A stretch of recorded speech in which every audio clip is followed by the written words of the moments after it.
Obecność Rosji w Afryce sięga czasów rozkwitu Związku Radzieckiego. Już wówczas na Czarnym Lądzie istniały silne wpływy sowieckie. Po uzyskaniu niepodległości rządy Angolii, Mozambiku, Somalii, Etiopii, Ugandy i Egiptu były wspierane dyplomatycznie lub militarnie przez Związek Radziecki. Wpływy te były mniej widoczne w latach 90., kiedy doszło do rozpadu ZSRR. Ale najwyraźniej ćwierć wieku później prezydent Rosji Putin ma bardzo poważne plany lub aspiracje względem państw afrykańskich. I co równie ciekawe, wiele wskazuje na to, że trafił na bardzo poddatne podłoże. Sam fakt, że na przestrzeni ostatnich lat nasiliła się w regionie afrykańskim obecność najemników z grupy Wagnera, stając się nie lada wyzwaniem dla samych Stanów Zjednoczonych, ale również dla Francji i innych krajów prowadzących z afrykańskimi włodarzami liczne interesy, pokazuje dość dobitnie, w jakim kierunku idzie polityka zagraniczna prezydenta Federacji Rosyjskiej. Ja patrzę na to, co się dzieje w Afryce. Rządy autokratyczne potrzebują Wagnerowców, ponieważ wpływy, które budował cały czas Putin, polityczne, a Chińczycy ekonomiczne, idą w parze. Zanim jednak przejdziemy do dzisiejszego materiału, chciałem Wam gorąco podziękować za wsparcie, jakiego udzielacie mnie i zespołowi ze mną współpracującemu. To właśnie Wy motywujecie nas do dalszej, intensywnej pracy, za co bardzo, ale to bardzo dziękujemy. Nie przedłużając, startujemy z dzisiejszym materiałem. Zapraszam.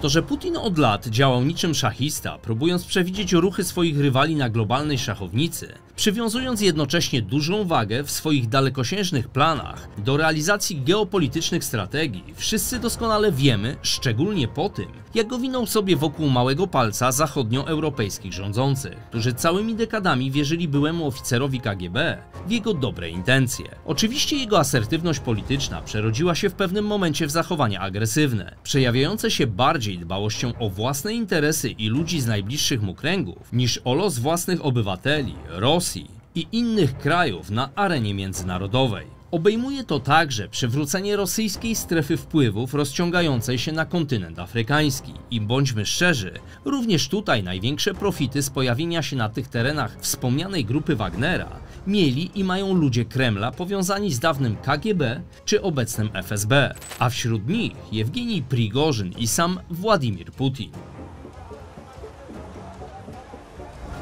Dawniej kraj znajdował się w kręgu wpływów francuskich, teraz trafił w ręce Wagnera.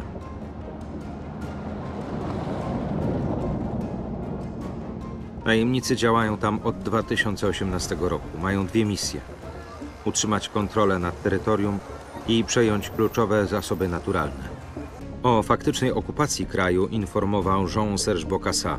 Obserwujemy, jak firma Wagnera przejmuje kluczowe obowiązki strategiczne. Rosjanie odpowiadają za bezpieczeństwo w Pałacu Prezydenckim. Mamy do czynienia ze swoistym terroryzmem państwowym.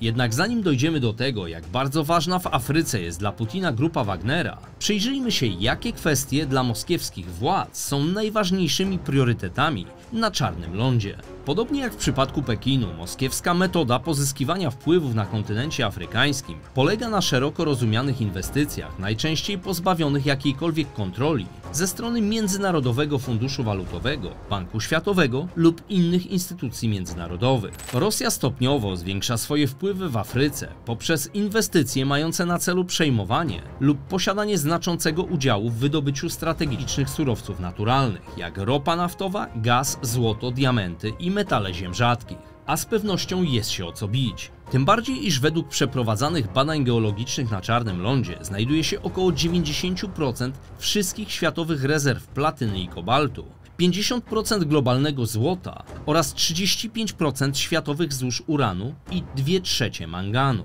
Natomiast współczesnej wojny technologicznej o globalną dominację ekonomiczną nie da się wygrać bez dostępu do rzadkich metali, które wykorzystywane są w najnowocześniejszych gałęziach przemysłu. Bardzo możliwe, że przez ostatnie 2 dekady kraje zachodnie zlekceważyły problem pozyskiwania minerałów niezbędnych we współczesnej elektronice. Zdecydowanie niszę tę wykorzystują od lat Chińczycy, którzy zdominowali przemysł wydobywczy w Afryce. Ale swój kawałek tortu chce wykroić teraz również Rosja, szczególnie po licznych sankcjach nałożonych na nią przez świat zachodni. Do osiągnięcia swych celów Putin i kremlowska wierchuszka wykorzystują zarówno zarówno siłę militarną w postaci najemników Prigorzyna, Zacznijmy od podstaw. Ludzie słyszą o prywatnej grupie militarnej Wagnera. Jak pan wyjaśni, czym jest i jakie ma zadanie? Zacznę od tego, co mi powiedziano na wstępie. To grupa mająca na celu propagowanie interesów naszego państwa poza jego granicami. Wykonuje zadania specjalne. A wśród nich operacje militarne. Jacy ludzie tam trafiają? Sądzę, że istnieją 3 kategorie. Ludzie, którzy nie wyobrażają sobie innego życia. To najemnicy. jak i miękką, czyli uzależnianie krajów arabskich od dostaw żywności oraz niektórych technologii, jak na przykład infrastruktura górnicza. Interakcje między Rosją a Afryką zdecydowanie dało się zaobserwować od czasu umocnienia się tak w Moskwie, jak i na arenie międzynarodowej pozycji Putina. Wówczas właśnie rosyjski handel i inwestycje na przestrzeni lat 2005-2015 wzrosły w Afryce o około 190%.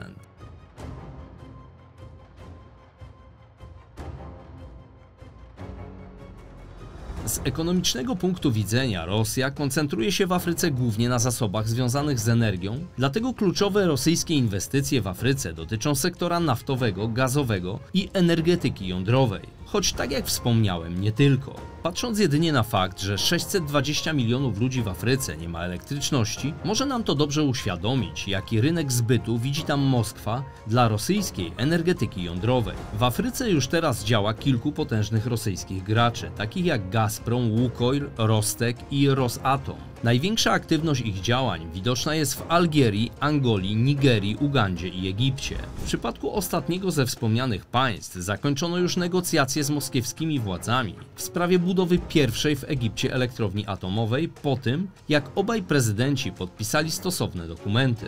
A w 2022 roku rozpoczęto pierwsze prace nad inwestycją wartą 30 miliardów dolarów. Nie muszę tu chyba nikogo przesadnie przekonywać, że firmy realizujące takie inwestycje są najczęściej albo w większości państwowe, albo powiązane interesami ludzi bardzo blisko związanych z prezydentem Rosji. Kolejnym obszarem zainteresowania Kremla są bogactwa mineralne Afryki, w tym złoża ropy naftowej, złota, platyny, uranu i diamentów, choć Putin i jego ludzie nie pogardzą również tamtejszymi zasobami drewna. Szczególnie widoczne rosyjskie wpływy zaobserwowano w Zimbabwe, Angolii, Demokratycznej Republice Konga, Namibii i Republice Środkowoafrykańskiej. W Zimbabwe Rosja eksploatuje jedno z największych na świecie złóż metali z grupy platynowców. Rosja ma też coraz silniejsze kontakty z Angolą, gdzie rosyjski gigant Alrosa wydobywa diamenty. Rozmowy między Rosją a Angolą koncentrowały się również na eksploatacji węglowodorów. Natomiast w afrykańskiej Namibii Rosjanie zainteresowali się złożami uranu. Obecne kontrowersyjne zaangażowanie się Rosji w Republice Środkowoafrykańskiej rozpoczęło się już w 2017 roku, kiedy zespół rosyjskich instruktorów wojskowych, a faktycznie w większości wagnerowców, wzorują się na hollywoodzkich hitach i wykorzystują swoje ciężarówki. i 170 doradców cywilnych zostało wysłanych przez Moskwę do Bangui, aby szkolić armię kraju i gwardię prezydencką. Wkrótce potem do Republiki Środkowoafrykańskiej przybyło 9 dostaw broni. Zainteresowanie rosyjskich władz tym krajem skupiło się oczywiście głównie na eksploatacji jego zasobów naturalnych. Doskonałym przykładem poczynań kremlowskich władz jest także ostatni pucz w Nigrze, który doprowadził do wrzenia w Afryce Środkowej. Teraz kraj wstrzymuje eksport uranu i złota do Francji. Wracajcie do domu. Która stanęła przed wielkim wyzwaniem. Dla Paryża to niezastąpione surowce, szczególnie w kwestii energetyki jądrowej, a do gry i w tym przypadku mogą wejść najemnicy z grupy Wagnera, tym bardziej, że zwolennicy puczu popierają Rosję. Co jeszcze bardziej zaskakujące i jednocześnie mogące nam uzmysłowić, jak istotne są na tych terenach wpływy Kremla, to fakt, iż był to jeden z najstabilniejszych krajów w Afryce Środkowej z populacją sięgającą 25 milionów ludzi. A i tak prezydent Nigru, będący proamerykańskim i profrancuskim politykiem, został odsunięty od władzy i uwięziony przez Narodową Radę Ochrony Ojczyzny. Komentarze zachodnich mediów nie pozostawiają złudzeń, iż to, że do puczu doszło akurat podczas rosyjsko-afrykańskiego szczytu w Petersburgu, z pewnością nie było zrządzeniem przypadku. Co gorsza, dla Francji oraz Stanów Zjednoczonych na terenie tego kraju miały one zlokalizowane swoje bazy wojskowe, pozwalające z pomocą dronów lub amerykańskiego bądź francuskiego lotnictwa na obserwację z powietrza całego regionu Sahelu i ewentualne szybsze interwencje wojsk. Wydaje się to być tym bardziej istotne, że Amerykanie i Francuzi przy wsparciu lokalnych oddziałów mogli dzięki temu łatwiej interweniować w przypadku zagrożeń związanych chociażby z organizacjami terrorystycznymi.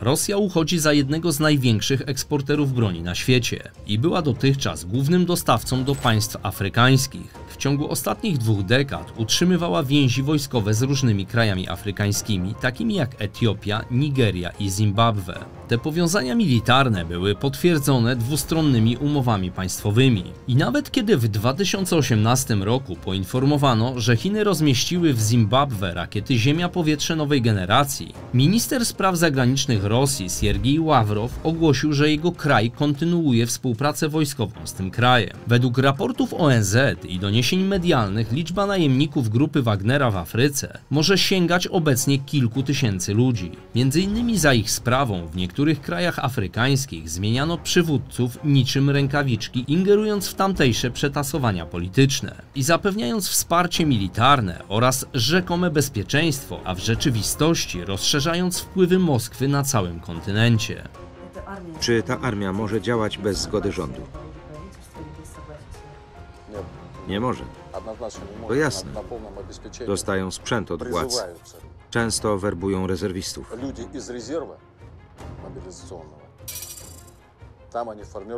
Dostają racje, mundury i potrzebny sprzęt. Ministerstwo Obrony organizuje transport i logistykę. Przerzuca ich do miejsc operacji bojowych. To ewidentnie filia rządu, struktura państwowa. I z całą pewnością istnieją liczne dowody na to, że ich działalność była wspierana przez Kreml i Władimira Putina. Władimir Putin osobiście wręczył założycielowi grupy Wagnera medal za zasługi wojskowe. Później Utkin już nie pokazywał się publicznie. Wszyscy nazywają go jego mroczną wysokością. Regularnie pojawia się w zaszyfrowanych rozmowach najemników na Telegramie. Który ostatnimi czasy, pomimo wieloletnich zaprzeczeń, przyznał się oficjalnie, że ta grupa najemnicza była wspierana i wyposażana przez państwo rosyjskie. Rząd w pełni sfinansował grupę Wagnera.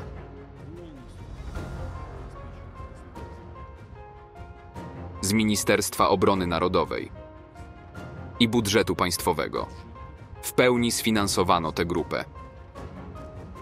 Od maja 2022 do maja 2023 z tytułu zasiłków i dodatków motywacyjnych państwo wypłaciło firmie Wagner 86 262 000 rubli. Uważa się również, że działa ona na całym kontynencie afrykańskim i ma silne powiązania z najważniejszymi moskiewskimi urzędnikami, doprowadzając swoimi działaniami do destabilizacji regionu.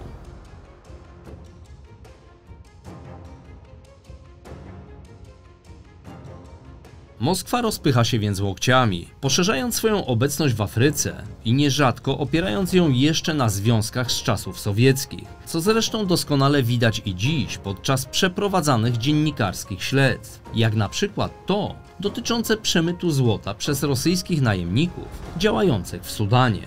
Kiedy się zbliżaliśmy, czerwona flaga dawnego Związku Radzieckiego została wywieszona. Coraz częściej używana przez rosyjskich nacjonalistów oznacza teren, na którym się znaleźli. Rosyjska cysterna jest tuż obok niej. Postanowiliśmy podejść bliżej i zadać kilka pytań. Czy to jest rosyjska firma? Tak. To, co robią tam ludzie powiązani z rosyjskimi władzami, bardzo często jest po prostu okradaniem krajów, w których działają. Bo wydobywane tam surowce są najnormalniej w świecie przemycane z pominięciem jakichkolwiek sprawozdań, obciążeń podatkowych, opuszczając te państwa tak, by ich mieszkańcy nie zyskiwali kompletnie nic. Meroe Gold to rosyjski front.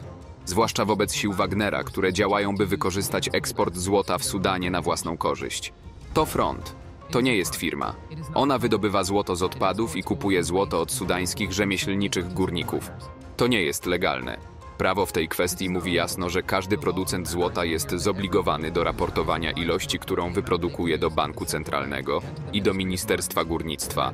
A to nie ma tutaj miejsca. A musimy mieć również świadomość, że kremlowscy rządzący, bardzo często powiązani z takimi służbami jak KGB lub FSB, dla osiągnięcia swych celów nie cofną się przed niczym. Świadczy o tym chociażby fakt, że w ostatnich latach zamordowano 3 rosyjskich dziennikarzy, którzy zainteresowali się interesami Kremla w Afryce. To dobitnie uświadamia, że dążenie do zdobycia wpływów i zasobów w tamtejszym regionie jest dla Putina i jego otoczenia niezmiernie istotne. Afryka jest więc obecnie jednym z priorytetów rosyjskiej polityki zagranicznej, co wielokrotnie podkreśla w swoich przemówieniach Władimir Putin, a zorganizowany w Petersburgu szczyt miał być kolejnym tego potwierdzeniem.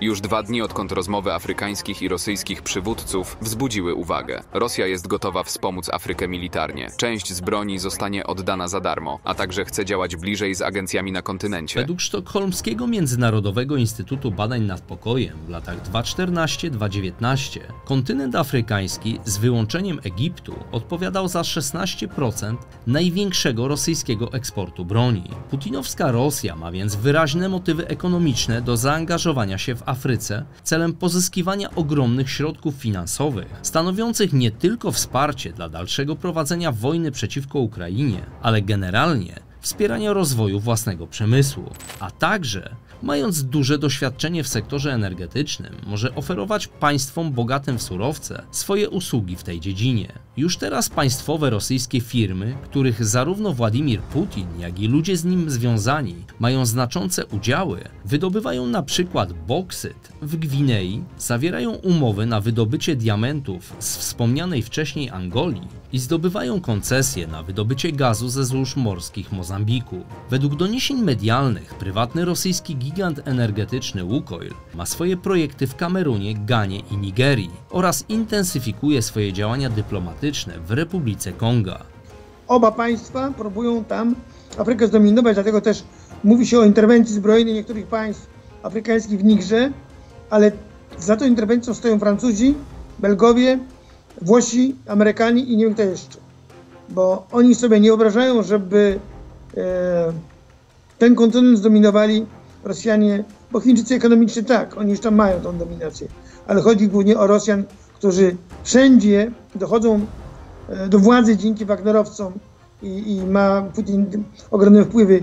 I okazuje się, że Afryka w kontekście zasobów naturalnych, to są niezbędne do funkcjonowania, chociażby uran elektrowni jądrowych, atomowych Francji jest kluczowy.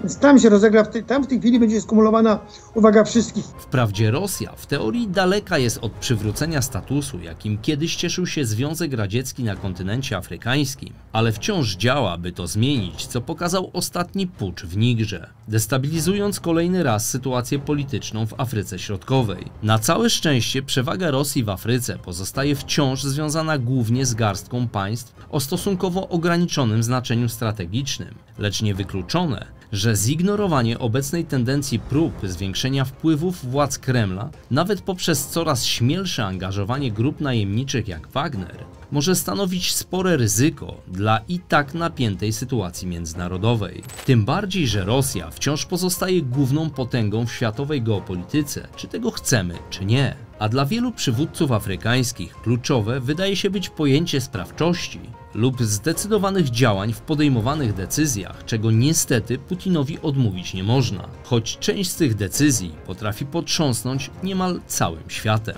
Miejmy jedynie nadzieję, że afrykańscy rządzący będą umieli wykorzystać atencję Rosji na korzyść swoich krajów, ale i w taki sposób, aby reszta świata nie dostała po 4 literach i żebyśmy wszyscy nie padli ofiarą szachowej rozgrywki mocarstw, będąc jedynie pionkami na współczesnej geopolitycznej szachownicy świata.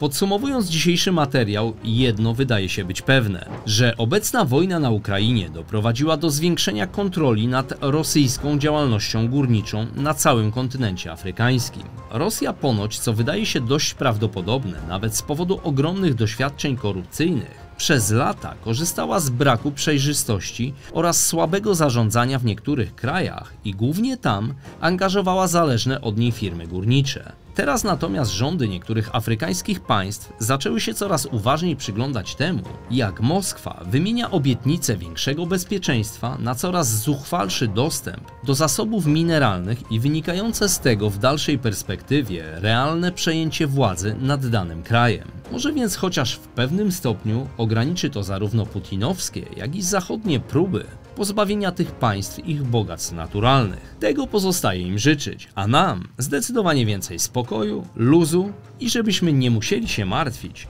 co jeszcze może nam pośrednio zagrażać. Tyle na dziś, dziękuję Wam za uwagę i do następnego razu. Cześć! Bednarski na kłopoty ma zawsze środek złoty. Czegoś się martwisz, co ty proste to jak drut. Bednarski na kłopoty ma zawsze środek złoty. Weźmie się do roboty zdrowy.